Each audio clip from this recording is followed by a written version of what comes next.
qui déjà traite avec Mibi mais yo siko lokola azamu ta famille de lobby azamu ta famille aza amina yo. Donc qu'est-ce que toi tu pourrais dire à ce peuple? Je tiens à ce peuple ici. Je ne parle pas comme un rapporteur des plateformes ou de partis. Je parle comme une connaissance. C'est ça ce que moi j'ai pour connaissance aussi. Il a ses ambitions. Il va continuer. Je l'espère. J'espère bien. À continuer. Je crois. Naïbi, ma personnalité. En tout cas, quelqu'un qui a fait la prison, il n'abandonne jamais. Prison rend un moto dur. Je crois qu'il est un peu dur. Bon. Chacun a sa vie privée. Chacun a ses faiblesses. En tout cas, il n'y a personne qui est juste. Tout le monde fait des erreurs. Tantôt, il a fait des erreurs. Et chacun, chez nous, on a un BG. Il a des actifs, il a aussi des passifs. Et madame, vous allez bien peser. Bon, alors, je dis, ça c'est son problème. Moi, je vois son côté positif. Rester battant. Il peut se battre. S'il a, comment dire, deuxième chance. Où la personne est à Yini. C'est un problème. C'est la démocratie, non? Oui. Où à ses pays. Voilà. Pour l'envoyer, je connais pas la personne. Abimi. Dans la cour, il est qui est. Je crois qu'il y a plus de leçons. Et la leçon, toujours pour la vie. Parce que la leçon est belle. Et je crois que la leçon est belle. Alors ça, je l'espère bien. Donc, moi j'encourage. Vraiment l'avoir encouragé. Mais le peuple congolais, tant que Télémi pour André Jean-Pierre Abimi, nous avons Moïse Katumbi. Moïse Katumbi a déjà qui est comme président de la République. Yo mon copain nous me fan diwana te bi que Mindele baza simanayo pour yo pour comme président. Tout le monde veut devenir président. Et à même taper peuple congolais a besoin de leader mon corps. Mais qu'est-ce que tu veux dire par là? Écoute, je crois dans le monde entier, tous les leaders rêvent à devenir, à diriger son pays. S'il a un plan, il rêve à... Il y a beaucoup. Il y a ce qu'on appelle des élections primaires. Maintenant, pour les bandelés, qui est prêt à être devant. Donc, tout le monde joue, en tout cas, 15%. Tout son soutien. Si on a un adversaire méchant, yo, Kenai. Si on veut l'État est pour qui? Donc, en tout cas, tu as osé pour la moto. Donc, 15%. On te soutient. La peuple te demande de soutenir la moto. Moi, c'est bien souligné. Qui me les a ratés. Somme des azatés. Donc, tu es un mouvement adversaire. Donc, vous pouvez continuer. Alors, ça pour ça.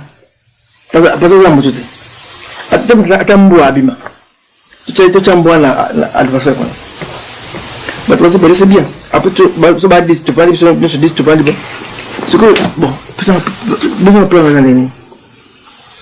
Ma soeur est dans tu dis que ce qui est bien, ce qui est bien, ah, moi la maman, en tout cas, voilà moi été. Je peux ça non. Ah, au Simbi. La monnaie au tout ma bonne là. Tu pousses à qui? Ce que tu vas ligne moto. Tu es peuple. Tu es maître peuple. Le bi. Oui. Tu as dit tu sois le peuple. Tu m'as dit que hier. Tu qui prends la peuple. Pour n'attirer la net maluba, mais n'a luba. Comme yozo le macambozo le vent de bosso la bino surtout mais biso peuple congolais. Tu as dit que Jean-Pierre Abimi est à pour rien fait. Bah bimi c'est pour na likamoko donc et loko ba va sengiona c'est qu'il y a déjà ndimi yango pour avant ko mapuna. Yo pe loko ngwana oyebi yango. Yo poso ndimaki yango poso ki kuna mais yo ozo répondre biso na moi ozo répondre biso na kimi mais biso toi la besoin na ti. Toi la besoin toi ba muto azo ki diriger pour azana besoin ki diriger Congo. Wiloko basengi bango pa bato basenga wana oyo na biso na la net toyebi basengi bino nini bondimi yango pe plazolanda pa yoka ozo répondre ngo to éviter eux basere pour la chairman na éviter nous t'apprendre nike ba pesi ba campagne. Oh mais tout le monde a dit qu'il va passer 10 ans vous avez na prison pour banana basambisa qui était kaka lelo tongo baluka kabila kende élection batnos ba boy ba mo ba bimisi biso Jean-Pierre Bemba biso to sepeli ko abimi mais pour na Congo toujours tout na lelo tout na pour na étant Jean-Pierre T toujours tout étant président oyo balingi batela biso ye na Congo pour toyebi keza bongo Moïse Katumbi alingi koma ye alingi koma yo po lingi koma tout bino misal sans que d'autant ba Tshisekedi bato baza belé il aura l'état où il va parler au peuple, non? Il parlera au peuple. Ces projets là les gens aiment juger, n'aiment pas réfléchir. Nous le Congolais on aime juger directement, on n'aime pas réfléchir. On va analyser et réfléchir sur ce qu'il va dire. Si tu vois que c'est positif, on choisit. Si tu vois qu'il y a beaucoup de noirs, c'est bien nous autres. Moi, la bien nous autres. Mais là, en fait, pour ça, le peuple analyse la mission. Tout le monde a qui déjà le président d'Angola, Lorenzo, Ayaki Awa, Amonaki Macron. Tout le monde Kagame, Aye Awa, Amoni Macron. Tout le monde, comment elle s'appelle la dame en question, je me rappelle plus. Eve Bazaïba, Ake Omona Kabila. Kabila Longwe Congo, Ake na Russie. Et maintenant, on nous ramène Jean-Pierre Bemba, qui sort de prison, que le monsieur était condamné normalement à 18 ans de prison. Il en a fait 10. Comme par hasard, il a été innocenté et tout ça. Et puis maintenant, on nous le présente sur un plateau d'or comme ça. Donc le peuple veut savoir qu'est-ce qu'il y a derrière ça. Donc, avant qu'on parle des négociations, n'oubliez pas, soyons aussi techniques. Hein? Je crois que l'avocat, il y a chairman, parce que je me suis dit dans Malte. Dans le jugement, il y a condamnation à 18 ans, il y avait beaucoup d'erreurs, beaucoup trop d'erreurs. Un juriste sera atteint de jugement, ah oui, non. Vous avez des mains noires, des mains noires, condamné pour la prostitution. Pour ça, la moitié. On t'a jamais juste la prostitution. Je prends les caméras. La condamnation 18 ans. Prostitution. Sur les avocats, non. On est parti pour la Macambouya. Macambouya, caméra et bon point. Au souligné. Donc, on était basé sur la raquette. Et normalement, on dit que la raquette, tu vas trouver que vraiment, la solo que. J'ai joué à la qui erreur. Et comme c'est du pénal naturel. Mais on est aux côtés de Jean-Pierre parce que c'est un camarade de Tommy qui est au. Non, je parle à un technicien ou juriste. Nous devons être intellectuels. On doit analyser les faits. Oui. Je parle à un intellectuel. Je n'avale pas n'importe quoi. Donc je dis, les gens ne sont pas bêtes. C'est même par les édous que Jean-Pierre. Et bah tu dis requêtement, tu sais pays, il dit sauvons les Congo. Là sauvons les Congo. Il ramassait tout le monde. La Congo et la France. On peut dire qu'il faut rêver conscience. La rêver conscience, nous la France n'a travaillé plus. Et Simbi. Voilà, et veille patriotique pour Tatambo. Ce qu'on voit comme la Congo. Ils vont marcher sur les cadavres. À l'époque c'était mieux. Mais comme nous on est sortis, le Béliango, et comme c'est difficile, bien je vais en conscience, la caméra, la côté de partout, comme le Béliango. Oui. Ils ont la personne qu'ils avaient au début, ils n'en ont pas aujourd'hui. Ça changeait à cause des réactions du peuple. Et ils craignent la réaction du peuple. Si on n'avait pas cette solidarité nationale que nous avons aujourd'hui, il devait nous diviser. On tient à tout prix diviser les pays. On tient à tout prix diviser les pays. Et ça, je les redis à tous ceux qui veulent devenir président. Si vous voyez quand même il y a division pays, toujours la bino. On a un président. Tu as dit COP voilà. COP aussi mbatté. Rwanda, 300 km. Vous avez bien aussi mbatté. Non, parce que question non arrive. Donc je dis maintenant, en tant que pasteur, c'est vrai, mais j'ai vu que Mboka, comment on a dit mon boulot. Donc moi, je vais mater, alléluia. Donc on va continuer à le dire, amen. Tu te retrouves ma belle et qu'on a mindé la carte de ma belle nation. Habité. Non. Tu vas la réveiller peuple. Il y a la bande réveiller peuple. La forêt peuple, mon misso. Bataille, ah, moi, on a Timba. Quel est ma bio? Qu'on a connu, on a bien. Donc, on est gâté. On a lancé un mouvement aussi que pour la fois la voir mission. Maman, comme la sécurité, la qui m'a mal après, on a bitumba bien na terrain. On a un terrain. On a fait la zone a terrain. Pourquoi ça a été on va non. On a été en élection. On a besoin de voter. Vous votez mon amboka. Beaucoup de candidats, je vais lancer. Bande bazaka ya tamboka. Même dans nzembo ya mutu. Nango imlanga. Mais on a bien baba lobi. Baba lobi si baba. Ah, Olivier Chimanga Chimangologie. Ah, boye bisaye akende tulembi. Lelo baba lingi ya loba la nesto yimbaga. Baba ngana avanda kana yenye. Ebe mote ngai bikalo. Okolo bisa baba na mboko ngana ebe ngo Chimangologie mbote le siku zali vraiment. Abela Pambolio. Vrai chanteur. Nzembo ne Simba et Kota. Ah, boye bisaye akende tulembi. Tolembi. Oui, bisaya kene na kufi bande. Mboke kufi ko? Bon, on a pasteur na rabu. Habitant. Pasteur, na pasteur oui mais la famille. Na la bateau. Misala. Bon, on a dit ndenge. Ce qui est ça, il peut ça dit mo na papi. Faut ça musala aux une bonne na musala.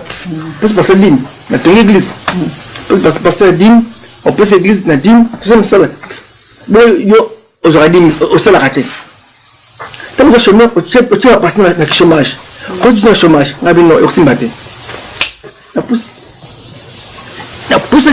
ma casse avec une moto. Moto, c'est quoi ça? Avec une moto. Avant de passer la moto, je disais, on va passer la moto. Parce que quand on a bien, bon, donc, na wuti pas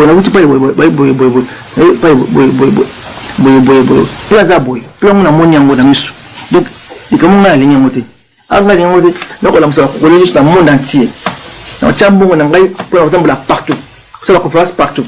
Mais archbishop, si on te suit très bien, donc yoza qui parmi ba pasteur ou ba témina qui Kabila déjà à l'époque, parce que mingi bazana bubande ko kende, j'espère bono ke ba réunion ou bono kutana ye pour n'opé sa vino ba matea wana ndeto yokaka diamant noir alobi likambo aza eza penza na affirmé te mais na yokaka ngoke bon bokinda kuna ba matea imta pesa matea boluba mais yusko zaki moi rebelle yango sali ke lelo ba le gros problème. Ngai na mela makambo ngai na timba ba wasa la kamona oh boy na kai non oh baby tu cha kimia mboka za la kimia olumisi kimia ndenge pour ça la plan ça après tu te rabattoi ngai kimia wana ngai ya bina prendre pasteur fona makambo za za mamte la bina kan 15 aujourd'hui tu gagnes rien. Oh, fuma miss, mboke sokende. Keba, awa. Na bengi bango bi shh. Boya. To beta. Basom, to kufa. Na bitenga na beta bako. Na beta, na beta. Na beta na ngapi? Na beta pepele. Na beta kitoko. On a pepe Congo. Ah oui, na beta kitoko. Ya souple, na beta kitoko. Bot bala muki. Bala kinti na poto. Ah bon la telle na mutu moko zaka maile mingi ebi na bona so ai na France awa na bosa na ngote papa so no ringbanda papa on aurait papa na ebi zo maile mingi na le contact est belé mais na tel que mon na ebi na ebi boy est-ce que il a monté abi leki na ebi tout élément. Tout n'est que ça mouille. Tout n'est que ça. Papa, tout bête, tout bête. Tout n'est que France. C'est pour la famille dans la bataille en France. Fait beaucoup de l'argent. Attends, Bomaïngaï. J'ai appris ma mission. On l'a fait une mission. Il faut qu'on mise. Le visa papa on des armes malam pour na kanga malobati. On su kana na tiki la neta loba. Vision papa on des armes malam pour mingi la télé mais yorobi. bon mboka ezokende bakotila so baétranger na mboka avec petit nayi makambo wana to il faut tolamusa conscience na yango abengana bandaki loko moko awa appareil ko ça peut na koyamba kosaka bato mosusu basangaka tolamuka tutetelema nabu toyeka ndenge wana ngai na sauve le congo tokendeka ndenge wana tona bit moko mboka ekangolaka totina moko toke musique wana babiloko edimino tuli musique to bandombolo wana ndombolo kongola bina ndombolo bana to tipo ndombolo mama ndombolo ndombolo za kolangusa to lembisa ndombolo esili namoni batu basangani ebele wana ngala ki Amérique na moni ki na ko na nexi Amérique na biso na Amérique esili sikola za kalma après ngabi tamu élection nga tifona zonga kete ngabi na zonga fona zonga là-bas comme dernière chose d'élection élection c'est dit pour que ça mon n'est pas là bah comment je n'ai kimia donc na kimia ngabi tigana kende na kimia mais que tant c'est qu'on appelle en français l'économie du sang parce que dans la révolution il y a les sang qui va couler mais dans les élections il y a l'économie du sang donc il y en aura un mot de Roxy Mukendi, la belle élection. Il y en aura tantôt. Il y en avait eu au moment déjà pendant. Il y en avait eu les sangs qui étaient collés. Quand il y a un dictateur, il faut toujours coller les sangs. Les dictateurs va à Kenekaningare. C'est malheureusement les dictateurs va à Kenekanamakas. En tout cas, ma qualité en ara. Moi j'ai pris, avant tout ça, dans un homme de Dieu. Ma qualité, c'est âme. Moi, je ma qualité. Donc, moi je dis, qu'est-ce que tu peux faire pour la personne qu'on diminue la kila? Ça c'est comme ça que j'ai réfléchi. Ça veut dire qu'on va arriver comment? Comment tu peux arriver avec moins du sang? Parce que dans d'autres choses, pour arriver, il faut du sang. Mais comment faire pour avoir moins du sang? Élection, si on peut se battre pour une élection transparente, s'il y a moyen, on se bat pour une élection transparente, on se bat vraiment. Avec un autre homme à nous fort, crédible. C'est pas moi je dis ça pour nous moteur opposé quand na simba to kenaï. Et à l'époque c'était chairman, c'était à l'époque l'homme du moment parce que la politique n'est pas constante. La politique change. Le loyo, le billet, le va mettre un peu Katanga, Gisèle, vous mettez là, que peut faire drôle. Donc, ce que tu as tout simbaye, et tu as dit Gisèle Yango. Et n'oublie pas, ce temps-là, c'est pas tous les jours. Et lui, il est comme Katanga. Attendez, tout est en mouton à la page. Mouton tout est à la chapua. Et tu as dit quoi? Tu as dit quoi? Tu as poids. Mais le second au Japon, il n'y a pas eu mon coup. Dans le micro, mais je vais m'arrêter là. Les lots au Japon n'est pas un nani parce que pour toi, il faut tout chiffrer dans ce cas émission, mais tu sais quoi? Je fais l'analyse. Chez elle, elle est dans la télévision, aussi à blog, mon aïe, non. Regarde le barème, tout fait ça là. Aujourd'hui, vouloir ou non, c'est moi, c'est la psychologie. Vouloir ou non, aujourd'hui, les peuples congolais est insensible, n'est pas politicien. Il accepte un discours politique. De mon côté. Non. Bon, ça, politicien, mon côté. Oh, bon, on va pas passer à président. C'est quoi ce qui mon habilité? C'est comme vous avez tu es tu es poli. Sur la ligne de moto, arrêté pour ne pas les bien. Tu me as été. Moto, on va passer à passer. Quoi il y a majorité qu'on a pas été. Bon, vous avez un côté de de bon la payer. Bon ouais là bon la coction là bon quand élection allez bon tu vas voter voter mutuana machine allez 100%. Bon toujours la passe toujours un esclave sur la passe quoi pour mbalo yo so ba subiso ba comprendre ba fina ba récupérer ba table na perdre on bloqué partout donc voilà que na 2006 na bana kende ko na Simba Et normalement, le peuple a l'ingénieur politique. Donc, total, ce politique a été. Attends, la Bible, oh, Moussem Kende. Papa Moussem. Kende Gara. Ce peuple, papa, Bomba, Tocha.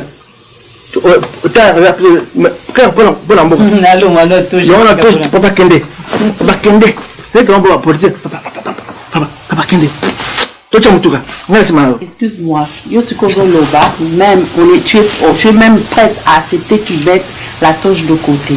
Mais maintenant, on voit nos bien-aimés pasteurs, des hommes soi-disant de Dieu, qui ne combattent pas pour le pays.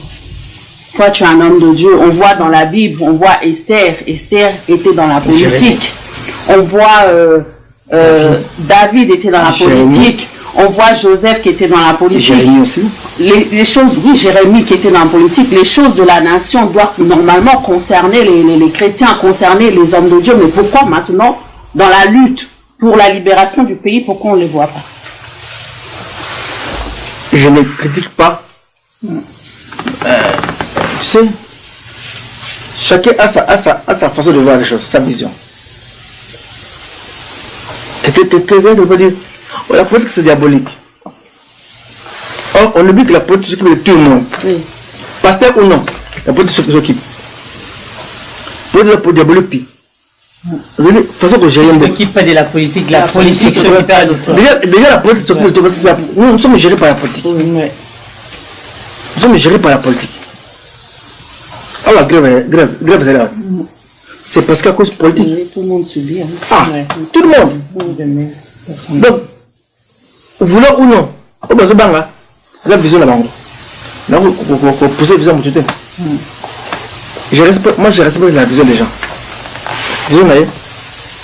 Et en plus, n'oublie pas, on voit qu'on sous les autres, on voit la vision.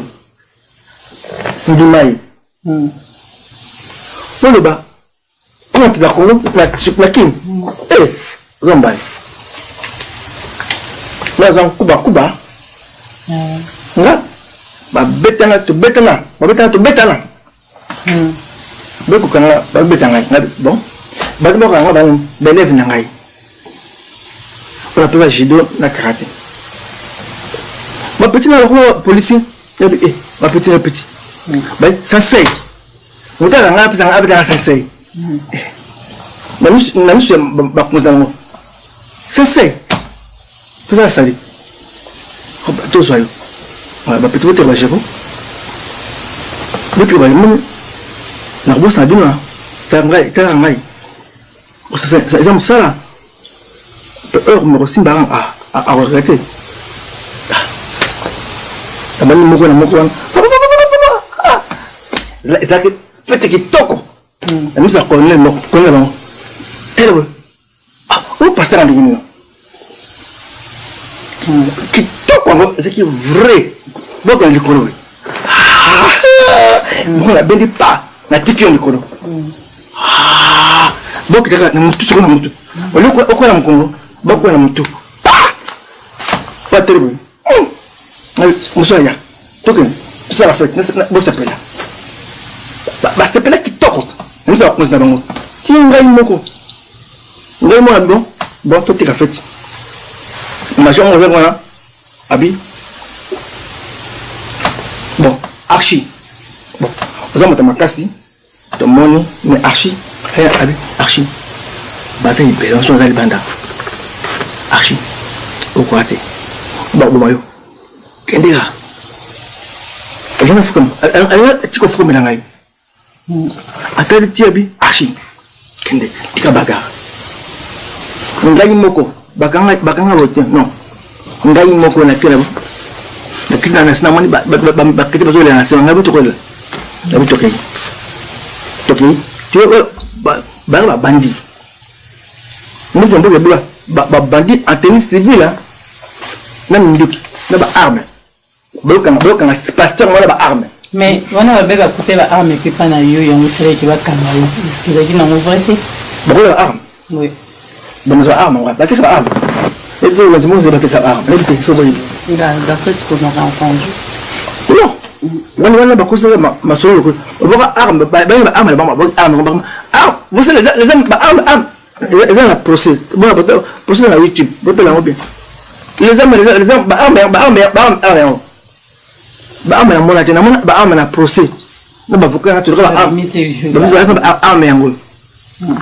quand on je sais pas, quand j'ai un papier. Papier, tout le monde a le papier. Il me l'a monnaie. Le papier, il m'a répété. Quand la personne prend, j'ai papier en rose. Papier. Mais il m'a monnaie. Il m'a arme un procès.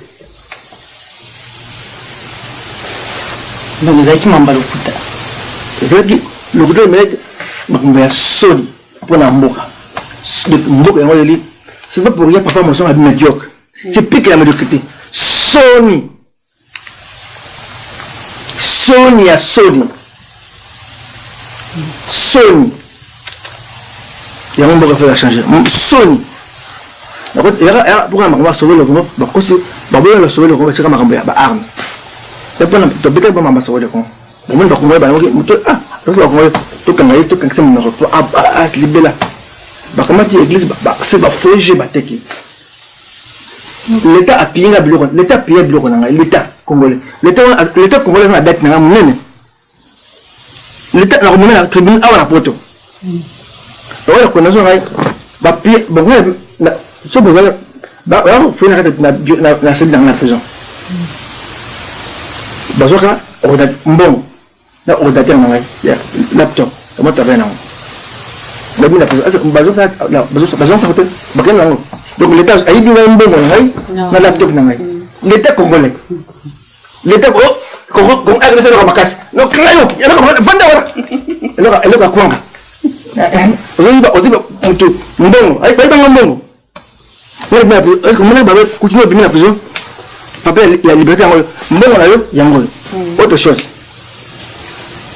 la constellation nationale pas le la décision de constance il faut l'État congolais faut un hôpital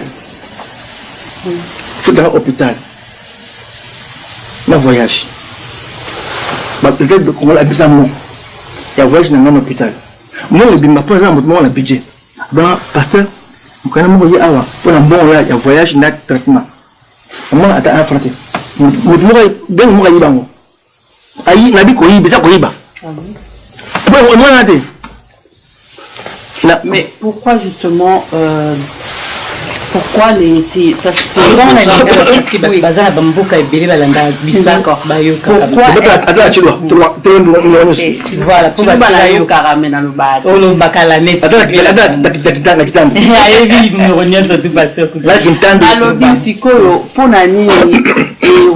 pour gouvernement congolais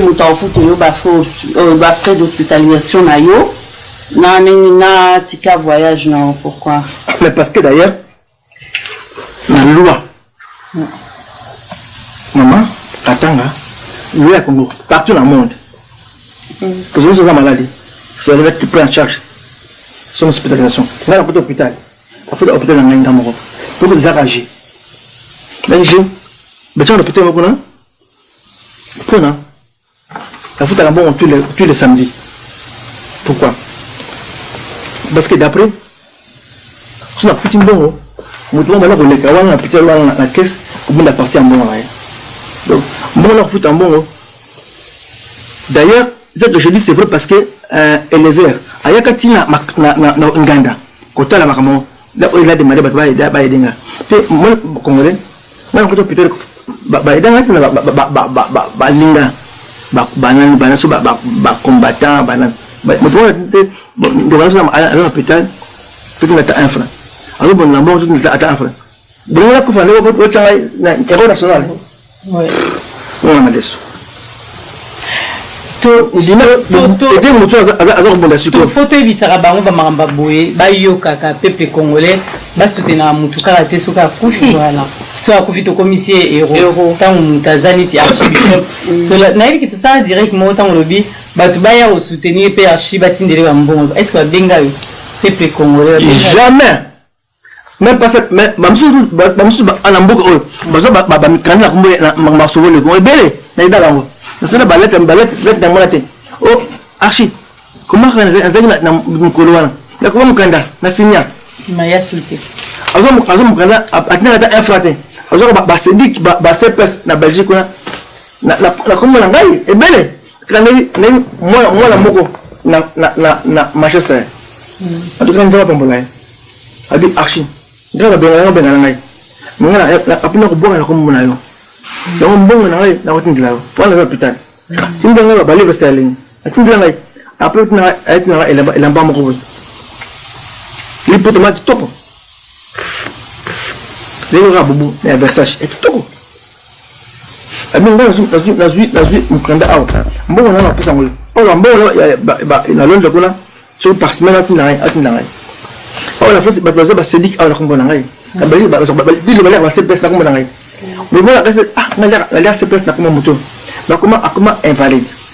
Vous êtes à dire comme ma s'appelle. Rien. On va mettre ma B. Putain, mais Archie, voilà, papa Archie. Il dit là, un candamo.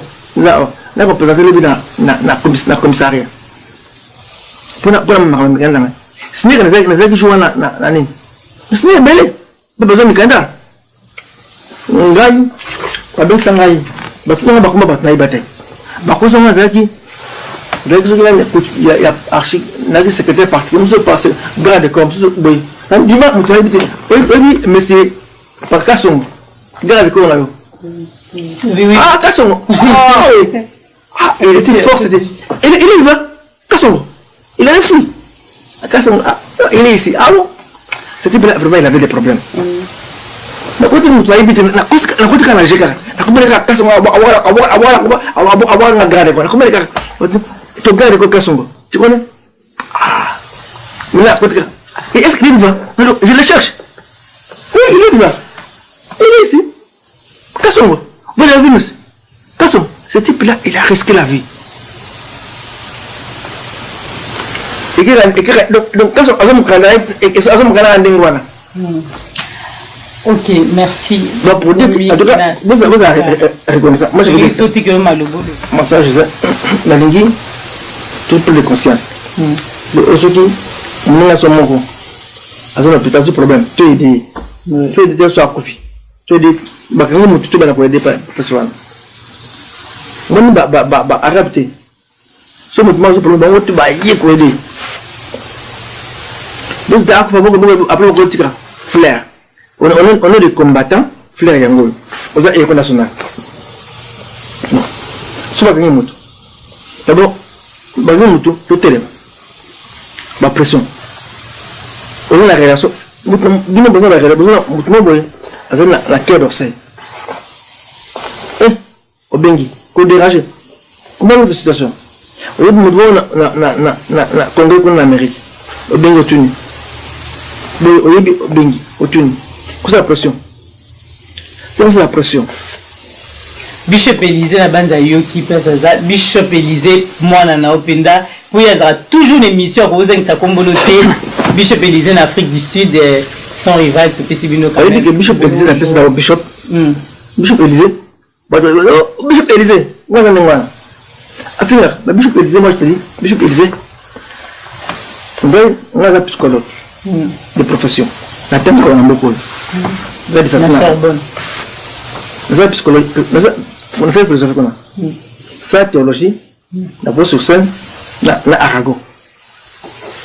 Après, on a fait la philosophie. La Sorbonne, c'est la psychologie, la Paris au sein de l'université, la Saint-Denis. Et, Bishop Élysée, à Bundaka, tout dans la prison. Pour écouter le bureau, il avait presque tout le monde. Tout le monde, bon. Mais il a voulu voir tout le monde. Il va passer, fort rendez-vous le couteau, il va passer le couteau. Moi, je bondi, aussi, moi, tu as passé rendez-vous là-bas, c'est 5h du matin. Tout couteau, c'est pas long, tout couteau, 5h du matin, tu m'as passé le couteau, Yarchi. Ok. Je sais pas, à 5h du matin, on va à cause de la moto quelque part. 5h du matin, comme on a été. C'est que j'ai dit, Bishop matin là. Après, c'est rendez-vous à 5h du matin. Je ne sais pas comment il y a. Papa, attends, 2h du matin. Pour le nom, c'est là. Je dois mettre plus de balles à 5h du matin. Il y a avant qu'il y ait Afrique, on a accueilli, mais on a accueilli au Gassan. Donc, je vais finir avec toi, parce que je vais vous éviter. Et je vais retour. Parce que je vais canailler la trop, banco trop. Vous avez la RTN, oh, il y a un bishop là qui est. Mais vous, par exemple, il y a un bishop qui est. Quand vous mentez le bishop là, dans la rue, vous avez de fausses promesses, vous ne pouvez pas mentir. Mais lui, parce que vous avez dit des mensonges, il a été révolté à cause de vos mensonges. C'est un monsieur qui est révolté. Il en a eu marre. Le royaume, mais en parlant de Bishop Élysée, les lots maman langi pena papa langi to ko tsango ka poto succès on les appelle ba question il y a la net il y a maman langi le loi Koufi maman langi le loi Koufi donc Bakebele il y en a beaucoup qui étaient tristes et il y en a d'autres aussi qui se sont réjouis la tonsu ba CP liké voilà Bakoufi bakende na bango parce que ça lui fait ma bé et belé na mboka na biso. En tant que serviteur de Dieu, qu'est-ce que toi tu peux dire par rapport aux relations que tu avais? Je ne sais pas si tu avais une relation avec ce monsieur et cette dame-là. J'avais une bonne relation avec maman Olangi. On a peut-être condamnation dans la famille. Une bonne relation. Je l'ai soutenu. Tu l'as soutenu dans la prière, dans le ministère naïe. Moi, j'ai encouragé les femmes. Ministère à combat, donc séparation, bateau, bafinga, benga, bana, batou, bazabandoki, bana, batou, benga, na, bankoumana, soutenir, bangona, makamana. J'étais d'accord avec lui. Non, moi, ça a tellement. Elle a aussi prêché Jésus-Christ. Elle n'a pas savoir à voter. Allez, on va voir. Là, c'est la doctrine. Je n'étais pas d'accord avec elle. Ça depuis longtemps. La christologie n'a pas la doctrine dogmatique. Je le disais en face. Ma femme était partie prêcher là-bas.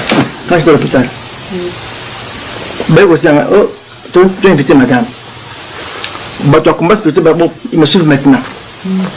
Elle m'a dit, Amy, quand nous avons sur la croix, théologie de la croix. Tu peux chaque la croix, tu croix. Allez parler de Jésus-Christ. Allez parler de la croix. Donc c'est là où il y avait une différence. Donc, différence c'est la doctrine. On avait une doctrine différente. Mais on avait même une même vision. Jésus-Christ. Moi je suis d'accord. Comme avec Jésus-Christ. Jésus. Mais la carte de Jésus, mais Jésus-Christ, la base de la parole de Dieu, c'est l'amour. Or qu'on voit dans le ministère du combat, c'est plutôt la haine. Là, c'est la doctrine. C'est plutôt la division. Là, c'est la doctrine. Oui. C'est comme on dit. Les gens, Jésus, il met de l'huile. Onction d'huile. Doctrine.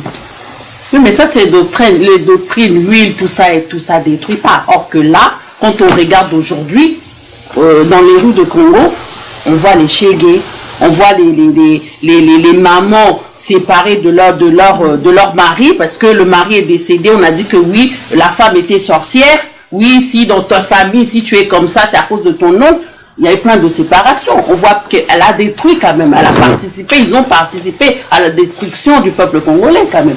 Bon, écoutez, je dis, ce n'est pas que elle-même. Il y avait déjà, tu sais, Makambo, il y a un combat spirituel. Et bien, il n'y a pas la vérité. Et Dieu merci, elle a malheureusement, moi je dis malheureusement, elle a écouté ce groupe de femmes il y a Kansas. Il y a un groupe de femmes à Kansas. Moi je les ai rencontrés aussi. Rebecca Brown, Gwen Shaw. Gwen Shaw, il est un peu bien. Mais Rebecca Brown, non, Akimsika a dépassé ma limite. Ah ouais, il y a une femme qui s'est à la France. On va dans le groupe pour elle. Il y a un combat spirituel. Et nous avons fait comme ça. Moi et Jean de Jaï. Nous avons fait comme ça. On est avec Jean de Jaï. Et moi, à qui quand j'ai dit, on a dit, à Zuyango quelque part. Et c'est là que j'ai groupe formation. Parce qu'un jour j'ai appris que Gwen Shaw était à Kin. Je dis, à Kin. Après, j'apprends une autre femme, j'oublie son nom. Il y a un groupe Bass à Kansas. Avec un Kin, un combat spirituel. Bass Oyo, Baté Maté Amogo, dogmatique dans Mozambique. l'église. Il est malheureusement à copier le message à Rebbe Cabron, à copier, je dis à copier, sans discernement, à copier le message voilà, à passer en haut, alors porte pour ta moto, on va aller porter pour ta moto, laisse-moi diarrhée. Message voilà, Rebbe Cabron, l'exemple de mon diarrhée, elle a donné le message, malheureusement, dans le Congo, elle considère le Congo avec les coutumes. Elle considère l'Amérique avec les coutumes. Les coutumes, papa, les familiales. Les blancs, ils m'en forcent. Les gens s'en foutent. Quand tu dis à un blanc, tu as des liens de ton père. Moi, ce sont des chromosomes. C'est le chromosome qui fait ça. Le chromosome mal est créé par la maille. Et il y a des caractéristiques, il y a chromosome, il y a père, la mère. C'est ça qui me fait parler. Tu entends la voix de mon père qui parle. Je parle comme mon père, c'est les chromosomes. Et nous en Afrique, ils ont un lien. Lien. Ça, c'est la plus grande erreur. Et je lui ai dit, moi je ne parle pas de. Tu sais, mon défaut. Mon défaut, moi je ne parle pas des règles de quelqu'un. Si moi, tu m'as fait du mal, moi je vais te parler devant. Je te parle devant. Si tu tues moi. Moi, je tout droit.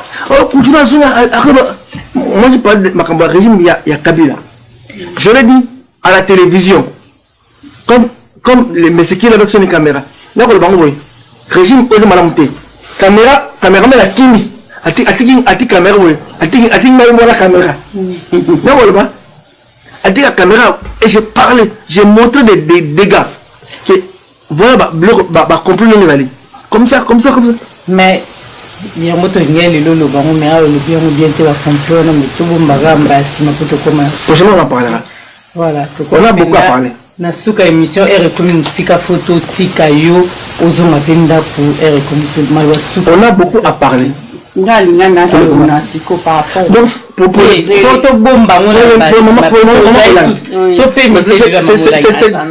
ça va être une vraie servante de Dieu. Elle est une servante de Dieu. Les gens qui n'importe quoi. Mais servante de Dieu qui détruit, je suis désolée pour moi. Je suis désolée, servante de Dieu. C'est mal compréhension, il y a un message naïf.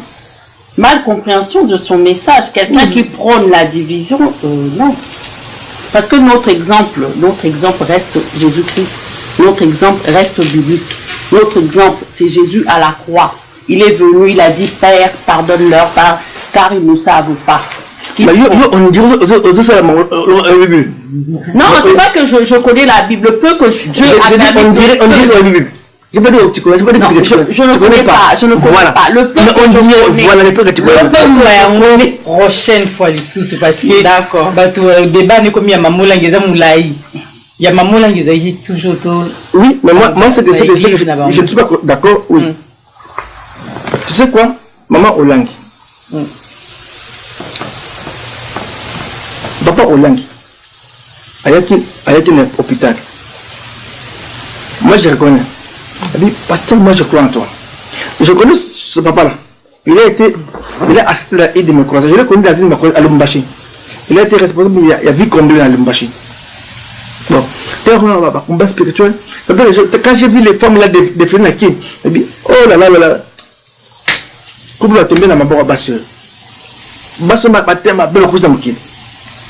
Merci Archima Louasouka pour te clôturer. Donc, alors ce que je n'ai pas aimé, c'est que j'avais dit, et j'ai dit à Rachel, une des filles de maman, j'ai dit, dis à maman, à éviter toute implication système sur place. À côté de ma commode, et on dirait qu'il en a respecté. La mort, officiel Yamboka. Quelle honte et médiocre. Mais quelle honte. Vous les officiels Yamboka. Vous êtes un pasteur au Vandi. Debout, Congo. Bâton là. Debout, Congo. Profitez la passe à Moutou. Moi, je vous ai dit. Debout, Congolais. Il parle. Tout le monde cercueil.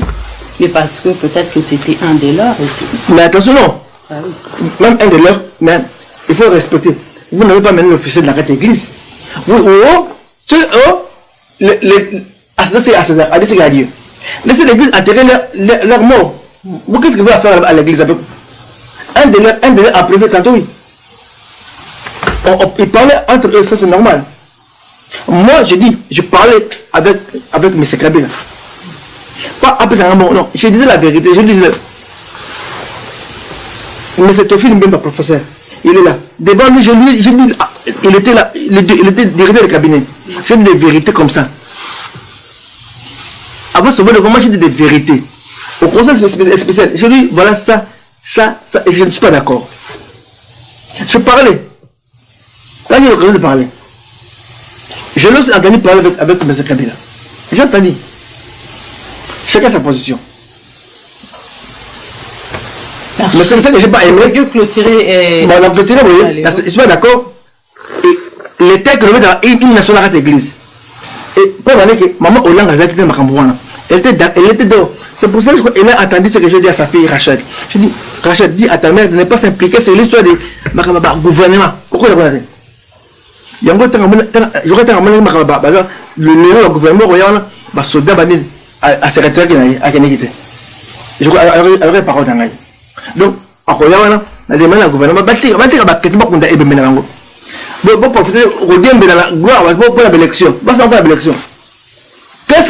que le président du Parlement a à faire avec les pasteurs? Si ce n'est qu'aller chercher les voix électorales, il ne faut pas rêver. Qu'est-ce qu'il a cherché? Non, et on trouve déjà comme des fous. On n'est pas des fous, on n'est pas des enfants. On a étudié, nous tous on a étudié. Beaucoup de beaucoup, on a la route de la boucle, on a jardinier. La tangi, la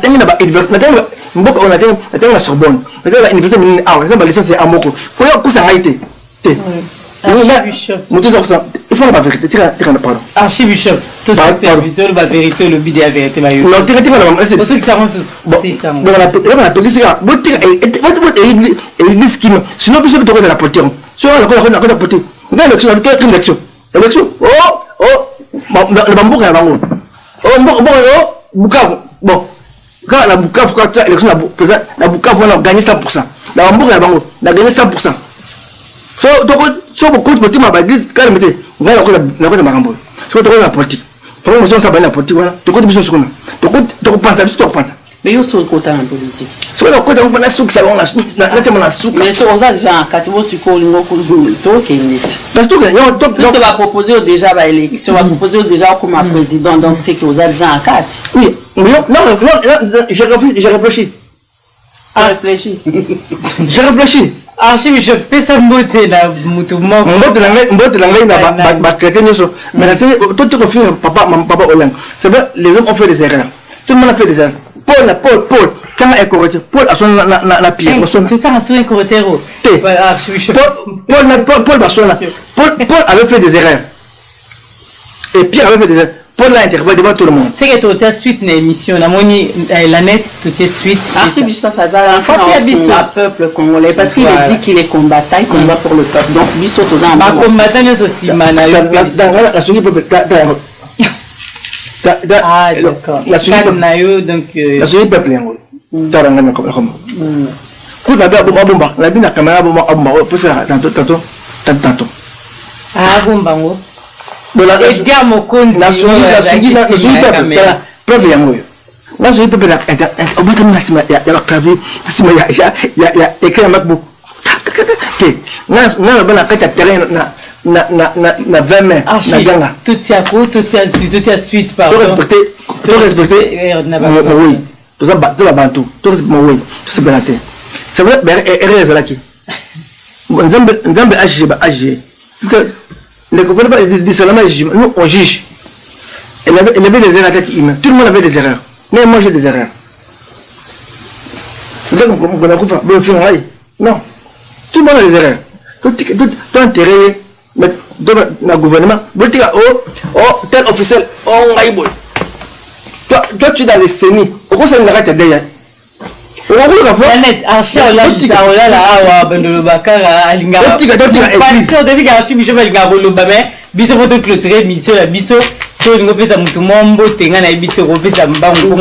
Déjà, on remercie Bishop d'avoir Archibishop. Pasteur pour simplifier. C'est pas grave. Donc, merci. Voilà. Merci d'avoir répondu Je t'en prie. à nos questions, à notre invitation. Très gentil. Merci Gisèle, ma collègue de tous les jours, Diamant Noir. Edgar derrière la caméra, derrière Mokondi. Merci Aziza BC, bonjour, plein de bisous à toi. Maman Longjamba, Rita Kimanga, plein de bisous à toi et plein de bisous. Yabato Balanda. Quelqu'un a dit Longjamba, c'est grave. Vision mec d'ici. Bonjour à toi, c'est les Ino là où tu es, plein de bisous. Bato Balandaka, collègue Nanga Diamant Noir, Osalam Salam Wakitoko.